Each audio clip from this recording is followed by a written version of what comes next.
Nós estamos no ano 2020 em meio a uma pandemia.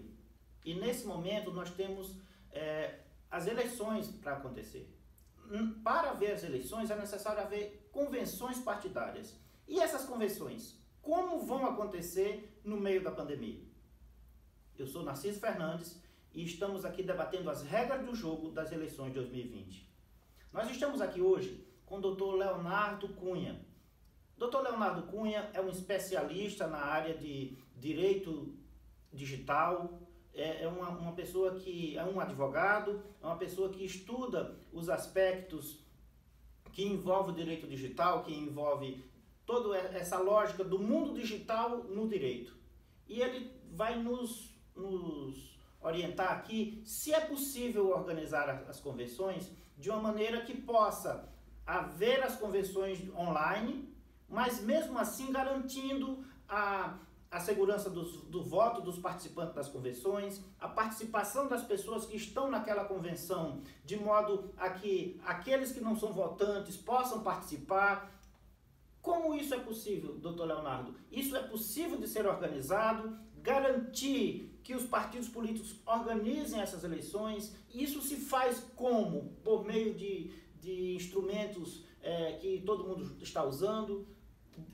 Gostaria que o senhor nos ajudasse a entender esses aspectos. Doutor Narciso, eu vou começar essa explicação com duas ferramentas digitais da época da minha avó: prudência e canja de galinha.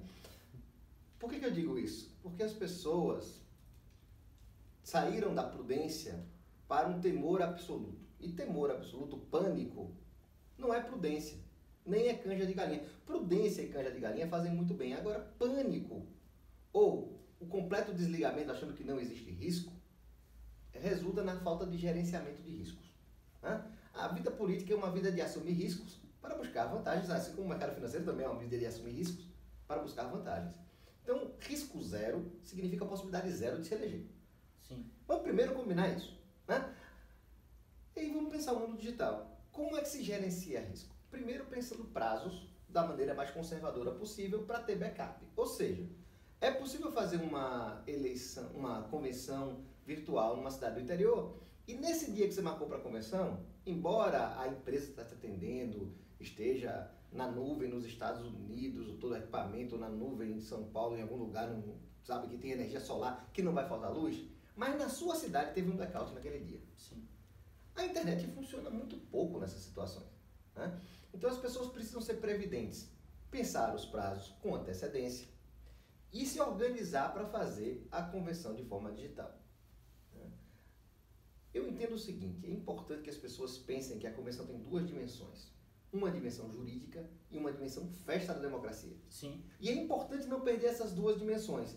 Então é importante buscar um sistema, e embora eu seja advogado de formação e ainda tenha alguma atuação, eu migrei grandemente minha atividade jurídica para o meio empresarial, para ser um empresário da informática jurídica. O direito e toda essa área da informação tem, a partir do fenômeno da digitalização da sociedade e da entrada dessa digitalização em rede, duas áreas. Uma área que é o direito da informação digital, ou simplesmente direito digital, e uma outra área que é a informática jurídica. Sim. Uma leva o direito para o digital e outra leva o digital para o direito. E essas duas coisas se encontram. Minha atividade está no meio dessas duas coisas. Entre levar o direito para o digital e o digital para o direito, justamente nesse encontro. E aí minha empresa começou como uma empresa de tecnologia para escritório de advocacia e acabou, por vicissitudes da vida, sendo puxada para o mercado de tecnologia eleitoral. E a gente tem feito democracia digital participativa já há pouco mais de 11 anos. Então a empresa se dedicou a isso. A gente já elegeu desembargadores, presidente de sindicato, presidente de confederações nacionais. Então, enfim, nós temos uma larga experiência em democracia participativa. Do ponto de vista da tecnologia para o direito, o que é que a gente busca? Tem voto sigiloso? Então tem que aplicar criptografia. Mas é qualquer criptografia? Não, a criptografia que se aplica aí nos bancos, por exemplo, não serve para fazer uma eleição. Como a da eleição não serviria para os bancos, são tipos diferentes de criptografia. Então o senhor estava dizendo que para organizar uma convenção com os mecanismos hoje de reunião, de teleconferência, que usualmente as pessoas estão fazendo aí, todos esses que são abertos, que estão inclusive no Google, não seria adequado. Teria que ter um sistema próprio para realizar a convenção que garantisse o sigilo e garantisse a festa da democracia. O correto é isso, né? É possível andar no carro sem freios? É possível, mas não é prudente, né? E na curva, na verdade, o freio te possibilita ter mais velocidade, né? E eu acho que nós estamos num momento de inflexão, de uma curva na democracia, né? E nesse momento é preciso saber acelerar e pisar no freio ao mesmo tempo, né? Quem sabe dirigir um pouquinho melhor, ou gostava da Ayrton Senna, né, como eu era da época, sabe que você pisa nos 2 pedais ao mesmo tempo, né, para poder fazer uma curva. E pequenas correções. Então você tem que ter ferramentas flexíveis. As ferramentas de reunião não são ferramentas de assembleia. Tá? Então está todo mundo usando Google, Meet, Zoom, etc. Essas não são ferramentas de assembleia. Explica melhor isso. Uma ferramenta de reunião, ela tem a única função de permitir que as pessoas conversem entre si. E muitas delas têm até uma capacidade limitada de transmitir essa reunião. Então isso implica num problema para tal festa da democracia. Algumas, tem um tal do ScreenYard, que ela junta 5 pessoas e essas 5 conseguem fazer uma transmissão. Mas às vezes você precisa de mais gente participando. Você precisa que alguém ligue via telefone, porque não tem habilidade digital, e seja ouvida, e que isso vá para o Facebook, para o YouTube, etc. Mas tem a parte de votação também da convenção, né? A parte de votação precisa de um segredo, e o segredo de votação é algo que deve ser guardado com uma criptografia muito específica, não é a mesma da assinatura digital, é uma criptografia que a gente chama de assimétrica e homomórfica, é a mesma que o TSE usa e que os TREs, por ordem do TSE, usam nas eleições, tá? Então, é esse tipo de criptografia que tem que ser utilizado. E na transmissão, tem que se buscar a aceleração da transmissão, para não prejudicar a festa da democracia, tem que se buscar ferramentas de marketing digital. Então, tem que se buscar alguma solução que traga características de marketing digital e de segurança jurídica. E esses são 2 mundos que costumam conversar muito pouco. Você vê que a tradição brasileira de marqueteiros é de marqueteiros da área de publicidade. Sim. A tradição, por exemplo, dos Estados Unidos de marqueteiros políticos é de marqueteiros políticos de gente do direito ou do marketing jurídico, que aí foram fazer o marketing político. Então a gente tem ainda um atraso no desenvolvimento do marketing político brasileiro, e eu imagino que essa situação de pandemia e a adoção dessas ferramentas de assembleia muito técnicas vão permitir essa migração e essa melhor conversa no primeiro momento entre profissionais de direito e de marketing, que vão gerar esse novo profissional do marketing político para daqui a 5, 6, 8 anos. O TSE, ele permitiu a possibilidade de se fazer a convenção por transmissão online.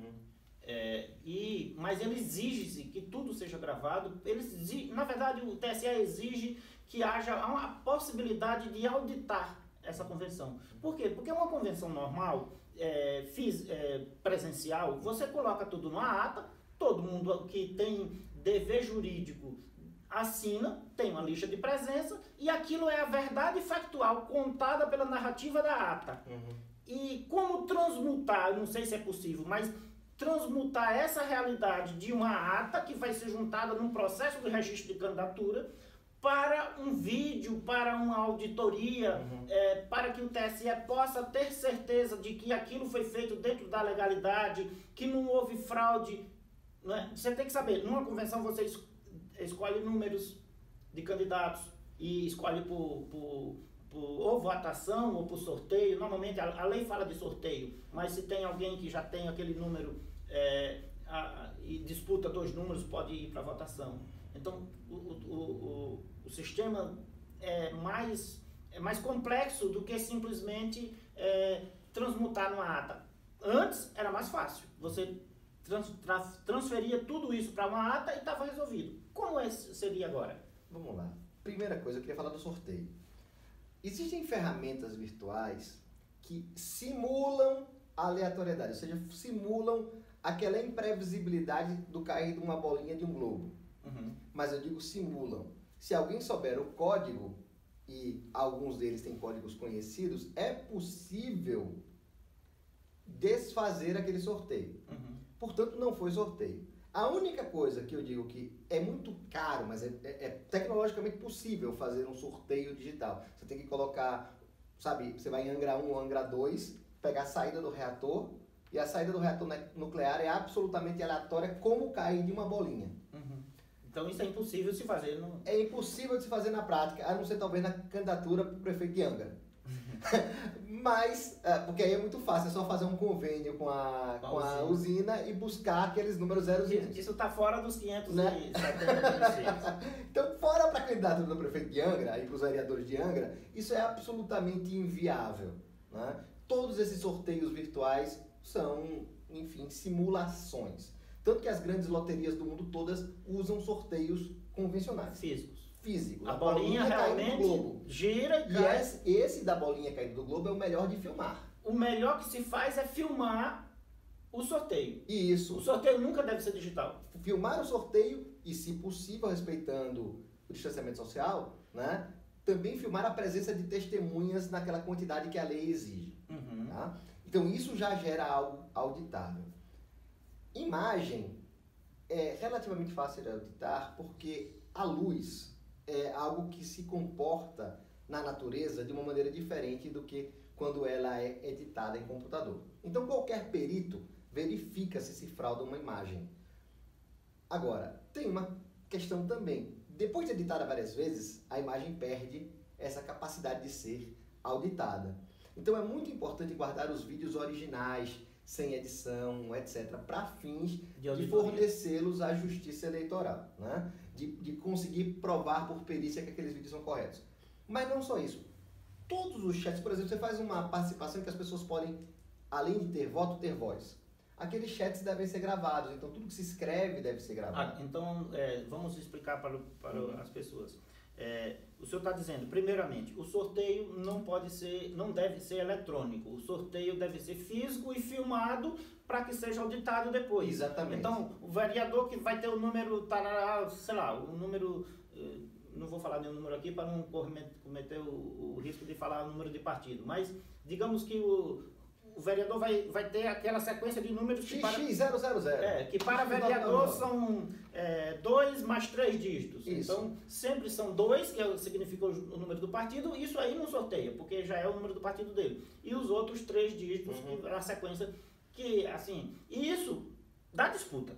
Claro. Dá disputa. Por exemplo, aquele vereador que já é vereador, que se candidatou e vai se candidatar pelo mesmo partido, que usou o número na eleição passada, ele tem o direito de preferência de usar aquele número. Mas isso é uma coisa menor. Então, o senhor está dizendo que o sorteio tem que ser físico e filmado. Exato. E está dizendo também que quando se faz isso, se guarde todos os vídeos, tudo aquilo, mesmo se você for editar para colocar no YouTube. Então, isso tem a ver com a questão jurídica da coisa. Sim. E o jurídico vai fazer parte do conflito. Sem a menor dúvida, nessa eleição, com a situação específica que a pandemia gerou para o direito, né, vai se usar do jurídico como mais uma das armas para se ganhar a eleição. Sim. Para se ganhar a convenção. Sempre foi assim. O direito eleitoral é muito judicializado no Brasil. Nesse momento há uma imprevisibilidade porque é o fato novo da pandemia e das decisões que serão feitas a partir da pandemia. Porque vai ter um ineditismo muito grande. Então é hora de muita prudência, muita canja de galinha porque fortalece, né? E a ideia nós pensamos que canja de galinha cura quase tudo, né? Eu sou judeu e a noção nossa é que, mas cura tudo, né? Então, vamos lá. Pense primeiro na prudência em relação às datas, depois na prudência em relação à gravação de cada um dos registros, na prudência de não deixar fora da convenção qualquer pessoa que tenha direito dela participar, porque isso pode ser usado por um opositor para impugnar. Então, não basta um sistema digital, tem que ser um sistema digital que tem interface até com telefonia, porque se alguém tem dificuldade de acesso à internet, eu não consegue o login. Não, mas ele tinha sempre a via do telefone para poder se manifestar. Né? É importante, às vezes, em muitos lugares do Brasil, e eu não estou falando só dos rincões, não, a dificuldade de acesso à internet em grandes regiões, às vezes das áreas urbanas, né? Então, não dá para fazer todo mundo participar via vídeo. Você tem que também pensar que as pessoas podem participar escrevendo. Então, a mesa, claro, vai estar em vídeo. Mas as pessoas que estão na plateia, que podem exercer alguma fala, se pronunciar, elas têm que ter o acesso ao voto, com garantias criptográficas e um chat que tem que ter gravação com garantias criptográficas para garantir que ele não foi alterado. Então esse chat é um bate-papo entre que as pessoas podem conversar com a convenção, é isso? Exato. Como se estivesse lá num ambiente que as pessoas pudessem levantar um crachá, levantar uma bandeira e pedir a voz, como se fosse assim, o evento convenção, só que no mundo eletrônico. Exatamente. E cabe à mesa ler o que está acontecendo nesse chat. Como cabe à mesa receber ligações telefônicas, receber ligações de vídeo, então tem que ter uma estrutura de receber esses vídeos, essas ligações telefônicas, esses chats. É uma convenção multimídia pela primeira vez. Uhum. Né? Vai ter uma ou outra pessoa do partido presencialmente, ela precisa ser acolhida, vai ter gente escrevendo texto, inclusive essa geração que vem aí escreve cada vez mais, né? Pouco manda áudio, acha que mandar áudio é desrespeitoso. Aí vem também uma dica de marketing político. É importante entender que a convenção deve estar cada vez mais próxima do eleitorado. Quanto eleitorado jovem a gente tem? Essas pessoas querem teclar. Uhum. Tá? Então, que se abram as vias para que entrem mensagens das mais variadas formas, de texto, de vídeo, de áudio, de ligação telefônica, tudo ao mesmo tempo agora para acolher, né, a senhorinha de 70 anos, né, e o seu eleitor jovem dos 18 anos, até porque a convenção não é um evento de uma campanha só, né? No caso para prefeito sim, mas ela acaba sendo um evento que carrega as duas chapas, a chapa majoritária e a chapa proporcional. E aí sempre uma diversidade de públicos daqueles futuros candidatos a vereador. Né? E isso nós podemos, assim, o senhor está externando aqui uma série de complexidades que precisam ser atendidas para que seja atendida a legalidade e para que sejam atendidos os critérios técnicos. É possível que os critérios técnicos respondam ao que exige a lei, ou seja, tudo que for exigido pela lei, a tecnologia pode fazer. Pode. O importante é como aplicar a tecnologia. Por exemplo, é muito fácil ter um carro. É um pouco mais difícil saber dirigir. Mesma coisa com o computador, sendo que a gente tem muita gente que tem computador e muito menos gente que sabe dirigir, digamos assim. Então, hoje ainda falta muita consciência de como usar as ferramentas.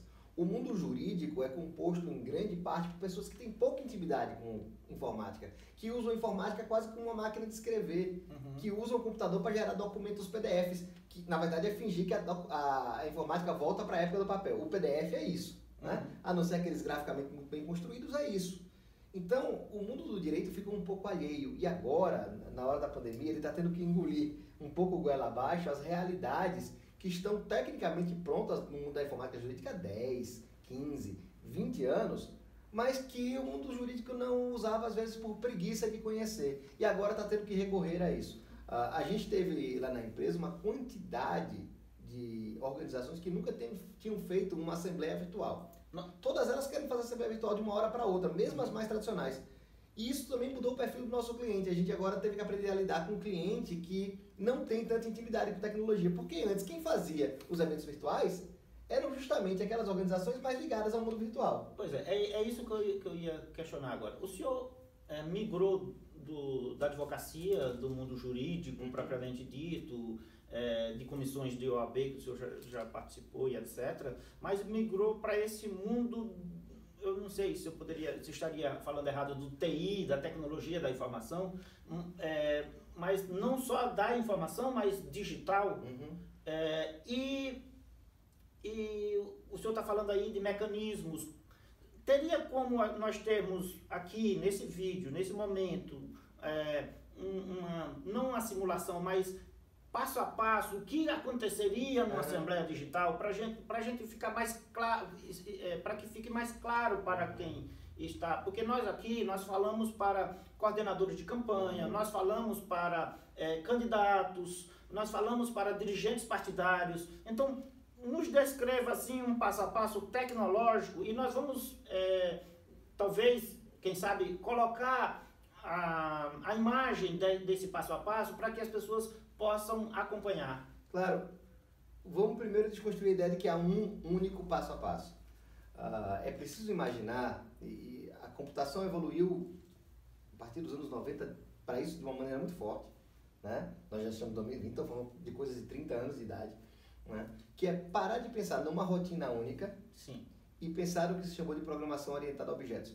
Abstrai o conceito complexo. O importante é imaginar agora que eu tenho o presidente da mesa, eu tenho um passo a passo para ele. Aquele participante via telefônica, eu tenho um passo a passo para ele. Eu tenho um outro passo a passo para quem está interagindo pelo chat, entende? Então, na verdade, a gente tem que pensar os membros da mesa, que são da atividade política, os assessores da mesa, que são os assistentes técnicos, que não são nem filiados a partido, são profissionais. Sim. Né? Inclusive o jurídico. Né? Além disso, os convencionais. Os que têm direito a voto, que têm direito a voto. Vão debater, porque tem debate também. Claro. Né? Tem, assim, não é um ato de campanha, mas tem debate. Ainda bem, né? Porque política sem debate morre, né? É. Então, tem debate. Né? E democracia sem debate morre. E democracia sem política morre, né? A gente vive numa época em que as pessoas estão falando muito mal da política, mas acabam fazendo política quando falam mal da política, né? Então, enfim, é importante entender que cada uma dessas figuras tem que ter um passo a passo. E mais, a gente vive num mundo muito segmentado, né? Vai ter gente que vai precisar do passo a passo para os deficientes, para poder fazer campanha. Então, o deficiente que é membro da mesa, ele é um deficiente auditivo ou ele é um deficiente visual. Se ele é um deficiente visual, ele é um cego completo ou ele é um deficiente visual severo? Ou ele é um surdo oralizado ou ele é um surdo não oralizado? Então, imaginem um espaço para Libras na convenção de vocês. E aí, não é só para o deficiente, porque tem o não deficiente que olha para você e pergunta, mas você não está dando acesso ao deficiente? Como assim? Então, é um pouco mais político do que só dar acesso àquela pessoa. A gente está falando de concretizar direitos humanos, inclusive o próprio direito de votar, né? Então, no final das contas, eu digo que eu migrei a minha advocacia da frente do foro para a frente da sociedade, fazendo uma advocacia um pouco 4.0, né? Que é defender os direitos das pessoas nessa arena digital. E, claro, defender o direito das pessoas de fazerem política da forma mais ampla, né? Sem que, por exemplo, nesse momento, a pandemia as reprima do seu exercício dos direitos políticos. Mas vamos para uma coisa mais pragmática. Está lá, primeira quinzena de setembro, chegando, e o último dia de agosto, final de agosto, primeira quinzena de setembro. O período que o TSE, porque as eleições foram adiadas, as convenções foram adiadas, mas a situação, vamos dizer assim, de segurança e saúde não está assim tão tranquila que permita você fazer aglomerações de pessoas num auditório para fazer uma convenção. Eu vou usar dizer que em algumas regiões do Brasil ela vai estar pior do que estaria se não tivesse sido antecipada, porque a pandemia se comporta diferentemente em regiões diferentes. Pois é, foi adiada, na verdade. Se ela fosse adiada, desculpa. Pois é, então nós estamos diante disso. Então, vamos em lugares que tinham participação de 2.000, 5.000, sei lá, 10.000 pessoas numa convenção, hoje você vai trazer isso tudo para o mundo digital. E talvez mais gente. Essa que é a chave. Sim, muito mais gente, a possibilidade de muito mais gente. Uma coisa que acontecia nas convenções é que os votantes são os membros do diretório. Ou em alguns outros partidos, existe um conjunto de pessoas com direito a voto em convenções, que são os delegados de convenções. Isso depende do partido. Tem partido que é os membros do diretório, tem partido que é o membro da executiva. Então, o número de votantes é bem menor, vamos considerar. Mas tem aqueles que são participantes. Então, tudo isso, o conjunto dessas coisas. Como pragmaticamente, vamos falar para o dirigente partidário. Ele vai tomar a decisão de fazer a convenção eletronicamente ou assim, em algumas cidades tem que ser. Ele vai tomar essa decisão. Como ele pode imaginar aqui, para nós podermos explicar para ele, o que vai acontecer nesse mundo digital? Eu perguntei do passo a passo, porque eu sei que as pessoas querem essa vamos dizer assim, esse resumo, eles querem ter uma degustação do que seria. Vamos tentar fazer uma degustação, pode ser reducionista, mas é necessário que essas pessoas entendam. Vamos lá, vamos fingir que eu sou um convencional, que eu tenho direito a voto. Eu vou entrar no sistema primeiro me identificando. E aí, há várias maneiras de fazer esse login, né? Senha ou receber uma mensagem via SMS pelo seu celular, uma mensagem via e-mail, uma combinação, perguntas, desafio, etc. Colocar digital no celular, ao gosto do freguês, dependendo do banco de dados que se tenha, aí tem que falar um pouquinho sobre a Lei Geral de Proteção de Dados. Essa é a primeira campanha política que é feita na vigência da Lei Geral de Proteção de Dados. E as organizações partidárias não estão prontas, muitas vezes, para entender a Lei Geral de Proteção de Dados. Né? Eu recomendo, aí eu vou fazer um pouquinho merchan do meu livro. Leiam os meus comentários, a Lei Geral de Proteção de Dados, que estão disponíveis lá na internet. O link. Vamos lá. Tá? E é importante, porque ali eu não fiz um livro para advogados, eu fiz um livro para que as pessoas entendam a lei, saibam qual é a sua filosofia, entendam para onde é que vai a sociedade. Certo. Fala que é um pouco filosófico, mas na verdade o que eu estou querendo colocar aí é para as pessoas na prática entenderem que mundo vai ser esse. Né? E esse é o mundo em que vai se fazer política agora. Para o dirigente partidário, eu tenho uma pergunta só. A senhora, o senhor, quer fazer sua convenção dentro ou fora das redes sociais? Porque estar fora das redes sociais também tem repercussão nas redes sociais. Então, 100% fora ninguém está. O ato de estar fora agora é a afirmação de alguma coisa. Se for politicamente conveniente, faça fora. E do ponto de vista de biossegurança, né? Seja tranquilo também. Mas, em geral, acho que para a grande maioria das campanhas é importante estar engajado. Ou seja, tem os eventos que vão acontecer ali no sistema da convenção, mas que eles é conveniente, politicamente conveniente, que eles sejam repercutidos nas redes sociais. Profundamente.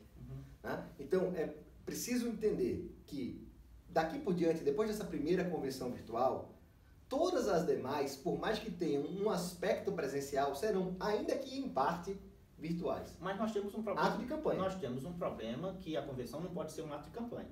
Pois é. Juridicamente, mas pela lei. Ela é um ato de divulgação de informação partidária, mas acaba compondo a pré-campanha de alguma forma. Sim, mas nós temos um impedimento legal que aí é que a gente tem que sanar essa situação. Porque se nós fizermos tudo de uma maneira aberta, nós estamos fazendo atos de campanha, porque ali terão discursos e etc. Sim. E a legislação fala de que a convenção ela não pode, assim, enfim, a convenção é um ato interno do partido, que normalmente, por tradição no Brasil, as pessoas iam assistir aquele ato que era interno. Exato.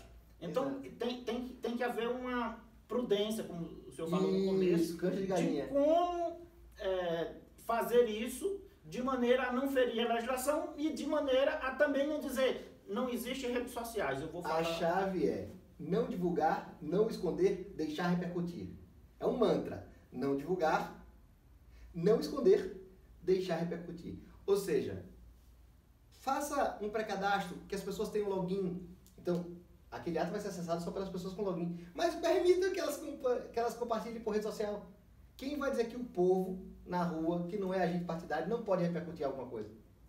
Então, é saber deixar compartilhável, evitar o uso dos robôs. O TSE está muito em cima do uso dos robôs. Tem que parar de bot, gente. Tem que parar de enfrentar situações de marketing como se fossem situações de tecnologia. Tem que usar a tecnologia para o marketing, mas não fazer da tecnologia um marketing. É saber a fronteira entre as coisas. Mas a questão dos robôs vai para além do marketing. A questão dos robôs, do ponto de vista do direito eleitoral, são uso de mecanismos de fraude. Sim, mas é isso mesmo, é um marketing fraudulento. Pois é, porque nós tínhamos... Você tem um papel e uma caneta, mas na época que tinha a votação... a eleição, a votação era no papel, as pessoas colocavam um carbono. Sim, o voto carbono. Para votar, e passa para o outro carbono, vota, passa para o outro carbono, vota, e você tinha que levar o carbono para o cara que ia pagar o seu voto. E garantia que o voto ia ser no local certo da cédula. Uma caneta é uma tecnologia. Sim. Um carbono é uma tecnologia. Exato. Que era usado para fraude. Então, quando a gente está falando de robô, eu gostaria assim, de deixar bem claro. Contratação de robôs para fazer... Para fingir que são humanos. Por que é que está a fraude? Pois é, porque você é uma fraude, assim, não são pessoas, e as pessoas é que têm direito à democracia. Exato. E os robôs são softwares, são algoritmos que eles estão lá a serviço da manipulação de alguém. Isso. E isso a Justiça Eleitoral ela tem rechaçado já ao longo, desde as eleições anteriores, e isso criou-se um problema internacional com relação ao Brexit, com relação à eleição nos Estados Unidos. Então, esse não é um problema brasileiro, esse é um problema da democracia, ponto, hoje. Mundial. Então, é bom a gente pontuar. Robôs, ter cuidado com esse tipo de coisa. E os mais jovens têm uma sensibilidade maior e entendem quando é o robô. Uhum. Então, é importante fazer marketing com inteligência, porque fraude acaba sendo marketing burro de curta duração. E voltando àquela questão do passo a passo, a pessoa se identifica e inicia-se os debates, tem a escolha, isso tudo filmado, isso tudo por meio de uma câmera lá que está disponível, mas só isso? Vamos lá. Além disso, o chat que vai dar... Tudo que é filmado tem que estar sendo gravado, tá? E normalmente a gente recomenda que grave num desses grandes servidores da nuvem que tem uma capacidade, né, muito grande de preservar essas gravações. A empresa contratada deve ter potencialidade de gravar tudo para entregar uma auditoria ou um relatório auditável pelo TSE. Exatamente. E também que isso possa ser repercutido pela imprensa, ou seja, há uma acessibilidade pública. Não é um ato panfletário. A convenção é um ato de pré-campanha, digamos assim, o que começa... Ela encerra a fase que começa a pré-campanha, né?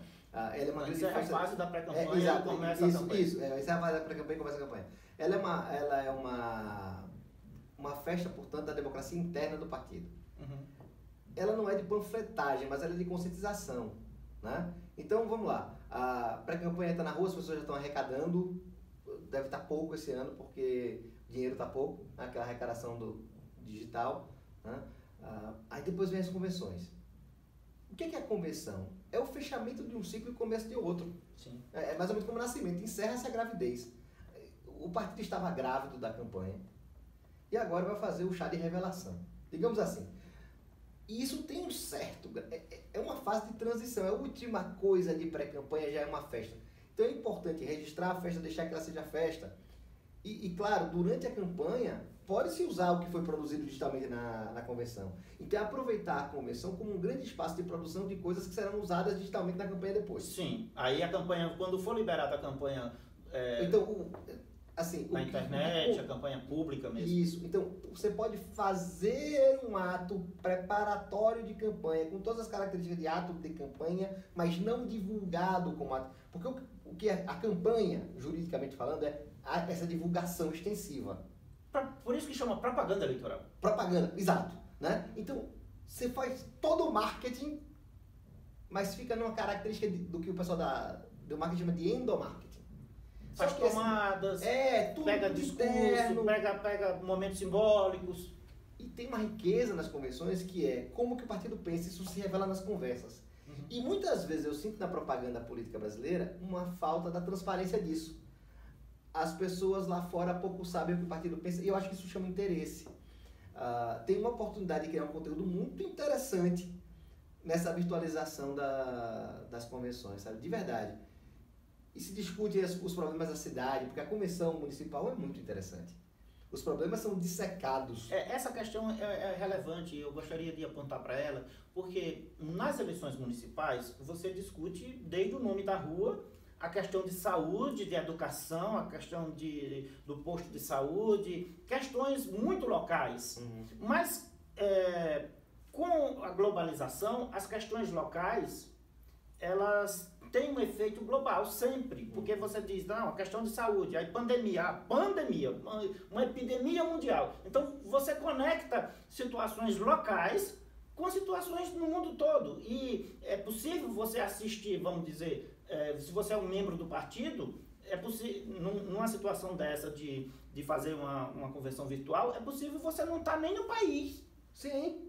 E participar com direito a voto. E aí a noção jurídica tem que cada vez mais deixar de ser a noção de não presencial para essa noção de telepresencial. Isso está crescendo. Sim, os tribunais estão usando cada isso. vez mais está se falando de telepresença. Então a presença é fazer as suas ações terem repercussão em algum lugar. E juridicamente, quando você faz o login, quando você adentra aquilo, você está, como se fosse um contrato de adesão, você está aderindo a todas as regras e está afirmando que você é você, que você está ciente daquilo tudo e que você vai participar segundo as regras do jogo, porque é o que seria lá a assinatura da lista de presença. Exatamente.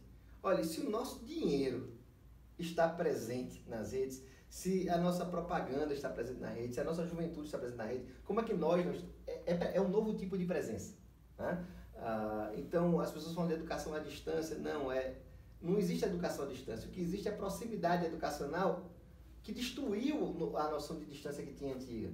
Deixa eu perguntar uma coisa, a participação das pessoas pode ser em níveis diferentes? Sim. Tipo, um tem uma senha que tem direito a voto, um tem uma senha que abre a voz, um tem uma senha que só assiste. Na nossa ferramenta, cada um vai para o seu lugar. Depois que ele faz essa autorização, ele é redirecionado automaticamente pelo sistema, ele nem sente, e quando ele faz o login, ele já vai para a salinha dele própria. Como se fossem salas que se para assistir a convenção. Para assistir a convenção. Um é só para assistir, outro é para assistir e teclar, outro é para poder de vez em quando fazer uma inserção de vídeo, né? Caçar a voz, por exemplo. O que caça a voz, isso tudo, cada um tem um login específico. Entendi. Então tem o administrador da sala de vídeo. O administrador da sala de vídeo consegue expulsar alguém da sala de vídeo. Ele consegue dar o mudo nos microfones. O que ele não consegue, porque isso é uma consequência da legislação europeia e da legislação, por exemplo, da Califórnia, em relação à privacidade hoje, mas não se programa mais assim no mundo inteiro por causa disso, é que eu não consigo remotamente abrir seu microfone. Eu consigo fechar seu microfone. Por que eu não consigo abrir? Porque violaria sua privacidade. Depois que ele está fechado, você tem a expectativa jurídica de que ele permaneça fechado até que você abra. E aí eu queria falar um pouco de democracia. Como fazer que esse evento seja democrático? Por quê? Porque numa convenção, vamos imaginar o cenário de todas as convenções que aconteceram até as últimas eleições. Estão lá todos reunidos, existe uma mesa, a mesa autoriza a voz, a pessoa tem 3 minutos, 2 minutos e fala, e as pessoas estão assistindo, aquela festa acontecendo, e aí apresenta-se os candidatos. Antigamente tinha aquela convenção em que todos os candidatos tinham direito à voz. Nas últimas convenções não é bem assim, só a majoritária tem direito à voz, normalmente, ou algum candidato que já é parlamentar. Então eles fazem os parlamentares e a majoritária. E isso é possível fazer no mundo virtual, de uma maneira amplamente democrática, sem configurar a propaganda eleitoral? Sim, esse aí é o... Sim. E vamos lá, tem 2 coisas para profissionalismo nisso, para a qualidade do vídeo. Tem que tratar a convenção como se fosse um programa de TV. Na verdade, uma pré-produção de um programa de TV que vai integrar a propaganda eleitoral. Futuramente, quando for liberado pelo prazo. Então, tem que saber que ali é uma pré-gravação, né? E aí, tem que ter uma coxia. Você tem que fingir que é ao vivo. Aquele programa gravado, mas que você finge que é ao vivo para dar o maior clima de ao vivo possível, né? Então tem que ter uma coxia. Por exemplo, as pessoas estão no meio da convenção. Vou dar a palavra para fulano. Agora fulano vai ter que se conectar. Vai todo mundo esperar 1 minuto e meio, 2 minutos, 3 minutos, que é uma eternidade em vídeo para que fulano se conecte. Não funciona. Então, não funciona. Você tem que ter um assistente de conexão prévio que vai chamar o próximo da sua lista, ou os 2 próximos da sua lista, ou os 3 próximos da sua lista, a depender do dinamismo programado para aquela convenção, e já vai ter conversando com ele na coxia alguém em estoque. Você vai entrar agora. Próximo. Você vai entrar e agora ele vai lá e transfere esse. Ok? Como acontece nos julgamentos telepresenciais. Nós somos advogados, sabemos quando a gente vai fazer sustentação oral hoje. Já conectou antes? Vai fazer uma sustentação oral. Eu já tive a oportunidade de fazer sustentação oral no TST, no TSE. Você fica, aí tem um funcionário que fica lá e você fica numa sala de espera e aí alguém fala com você, doutor, o senhor vai entrar agora, o ministro vai fazer o pregão do seu processo. Assim que ele fizer o pregão do seu processo, o senhor vai aparecer na tela. Aí o senhor já pode falar. Não fique... Não fica me ouvindo. O quê? Isso tudo tem que sair. Perdendo tempo. Isso. E você tem que se identificar. E a identificação é importante, porque não é só o nome. No caso do julgamento telepresencial, você tem que se identificar com o nome, a parte que você está e a OAB. Então, ali você tem que identificar, talvez, o nome, o cargo que você exerce, quem você representa. Isso tudo é possível de colocar e o sistema garantir. Sim, e isso tem que estar roteirizado. Mais do que só um passo a passo, né? Agora a gente tem que ter roteiro. Tem que pensar cada passo dessa festa com muito cuidado e com, eu vou dizer assim, coxia, cenografia, iluminação, mas o fundamental é som. Som de boa qualidade, para que seja fácil compreender, para que a voz do político seja reconhecida e assim por diante. É possível acessar pelo celular? É, e eu vou dizer uma coisa que é muito interessante. Hoje é possível a nossa conversa aqui ao vivo ser legendada. É claro, ela sai legendada sem pontuação, mas em português. Né? Então a gente consegue falar e ao vivo ter isso legendado. Isso é interessante. É fantástico. Muito melhor que uma ata, né? Vamos dizer assim. E isso dá um registro. Eu tenho som, eu tenho ali aquele registro. Aquilo dali já pode ser gravado. E essa legenda ela e pode depois ser pontuado. Essa legenda pode ser degravada no texto para juntar no processo? Sim, pode ser degravada, que é um luxo. É, um luxo. É fantástico, é fantástico. É o sonho do advogado. É um luxo, é um luxo. Tinha que montar aquelas equipes. É claro que tem imprecisões ainda da... Sim, mas você Mas as pequenas correções. Então, a degravação muito facilitada. Né? Então, é o que eu estou falando, é uma festa da democracia com inclusão para o surdo que resulta num presente para o jurídico. Olha que harmonia. É, muito interessante. E assim, já estamos partindo para o final, mas eu gostaria de refletir a respeito daquelas menores cidades, aquelas cidades menores onde o número de votantes é 7, 11, o diretório local, né, a comissão provisória local, e que se você organizar uma convenção com esse número de pessoas, não vai haver aglomeração. Você pode organizar, fazer o distanciamento, usar os mecanismos de proteção facial, máscara e etc., e fazer uma convenção. Então, o senhor, vamos refletir sobre isso. Às vezes tem cidades que era melhor não fazer digital.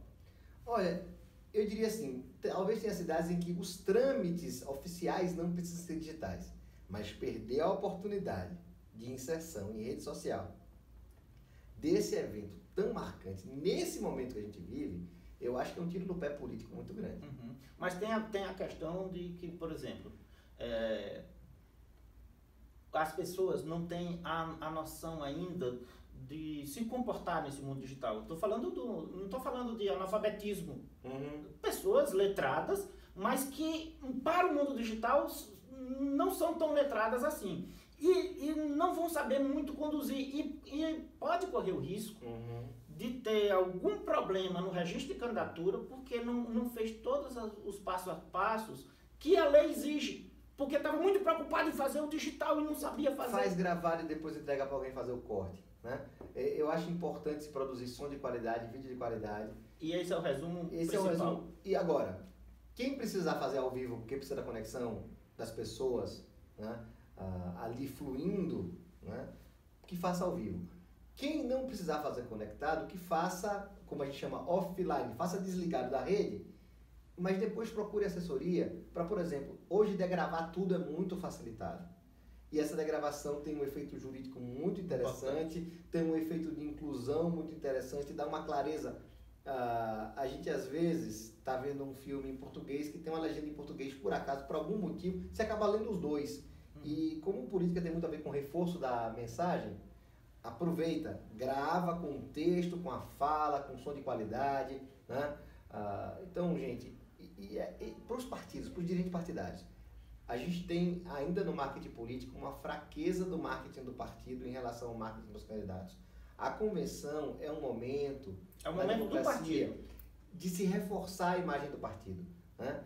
E ele é um ato, aí eu não vou falar de campanha eleitoral, mas ele é um ato partidário, talvez o mais sagrado dos atos partidários. Né? E saber, imagina, você vai se casar, você não vai ter um vídeo do seu casamento hoje em dia. Fazer uma convenção sem pensar no registro de vídeo bem feito dela é como casar e não tá nem aí para fazer vídeo, ou não querer fazer foto, sei lá, é estranho. Né? Então, que as pessoas imaginem esse novo momento. A convenção não pode ser mais só um ato pro jurídico.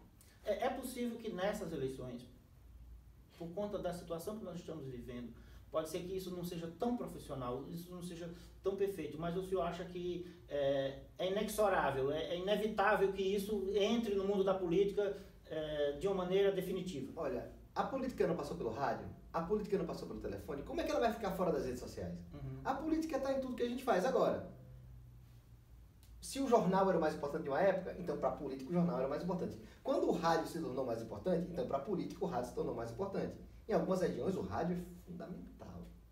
E depende muito da faixa etária também. Para algumas regiões se faz a eleição municipal muito via televisão, em outras não. Sim. É muito rádio. Mas a rede social está em todo canto. E tem uma geração inteira de votantes que nem assiste mais televisão. Talvez seja um exagero falar da minha filha, porque ela ainda tem só 12 anos, mas ela não sabia o que era um canal.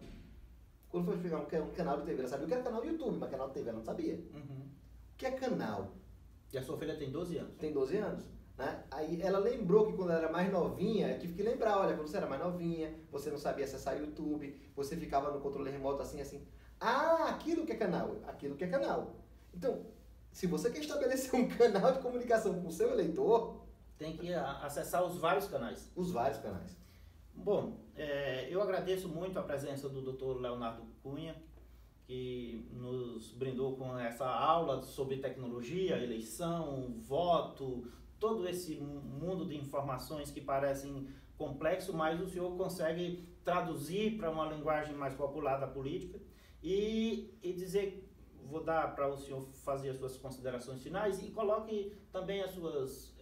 falando em redes sociais, certamente o senhor tem redes sociais e como as pessoas vão acessar. E eu quero o link do seu livro para colocar aqui na descrição também para que as pessoas possam acessar. Perfeito, acho que a LGPD vai ser muito importante para os partidos, é importante tomar consciência delas. Na verdade, dentro do pensamento da compliance partidária. E depois um dia eu quero conversar com o doutor sobre as ferramentas digitais para compliance partidária e como que isso repercute também nas redes sociais. Então, os partidos têm que começar a entender que eles têm que se vender como um selo de qualidade para o candidato. Quando pertencer a um partido for para o candidato um selo de qualidade, aí nesse momento o partido vai ser importante. Mas vamos lá. Considerações finais. A campanha cada vez mais digital, a pré-campanha cada vez mais digital, a convenção que une as duas coisas é o momento do nascedouro digital da campanha. É claro que o menino acabou de nascer, vai para a incubadora, você não pode deixar todo mundo tirar foto ainda. Daqui a pouco vai ser o momento do chá. Mas assim... é um momento sagrado, é um momento de saber registrar, é um momento de saber compartilhar. E cada vez mais vai ser um momento dos partidos também, e aí tem que cuidar com a infiltração também, né? Mas de os partidos se abrirem um pouco mais para a sociedade, receberem mais influxos do que só aqueles oficiais que a lei obriga, né? Tirar a convenção de dentro da caixinha para fora da caixinha. Aproveitar a convenção como um momento de divulgação partidária, né? E que essa divulgação partidária seja uma plataforma, um trampolim para efetivamente a campanha do candidato, né? E que se saiba fazer isso usando múltiplas ferramentas. Então, por exemplo, se você vai transmitir para uma rede social, você está perdendo tempo, porque tem hoje ferramenta para você, de uma vez só, transmitir para 30, transmitir para 35. Se você nunca ouviu falar disso, cuidado, sua vida política está em risco. Né? Então, é saber fazer isso e saber fazer a oficialização. E é muito jurídico também pensar na inclusão dos mais idosos, Sim. dos que têm dificuldade com informática, dos que têm deficiência auditiva, dos que têm deficiência visual. Isso tudo é jurídico. Sim, é verdade. E isso tudo tem uma enorme repercussão do ponto de vista do marketing político. Então, preservar o direito das pessoas, falar para as pessoas dos deveres delas nessa preservação, é importante para constituir cidadania. E não se faz política sem construção de cidadania, né? E é na cidade que se constrói a cidadania, não é no país. Muito bem. Muito obrigado, senhor Dr. Leonardo Cunha. E nós estamos aqui trazendo entrevistado, trazendo pessoas, autoridades nas diversas áreas que envolvem o pleito eleitoral e trazendo de modo que seja instrutivo, que os coordenadores de campanha, os candidatos, as pessoas envolvidas no entorno de uma eleição possam, utilizando dessas informações, absorver e pensarem melhor suas campanhas. Como a gente costuma dizer, que é o nosso lema, que essas são as regras do jogo das eleições, não só as regras do ponto de vista da lei seca, mas as regras que envolvem todo esse conjunto de coisas e é claro, e é óbvio, garantindo a legalidade de tudo. Então, eu sou Narciso Fernandes, Essas são as regras do jogo das eleições 2020.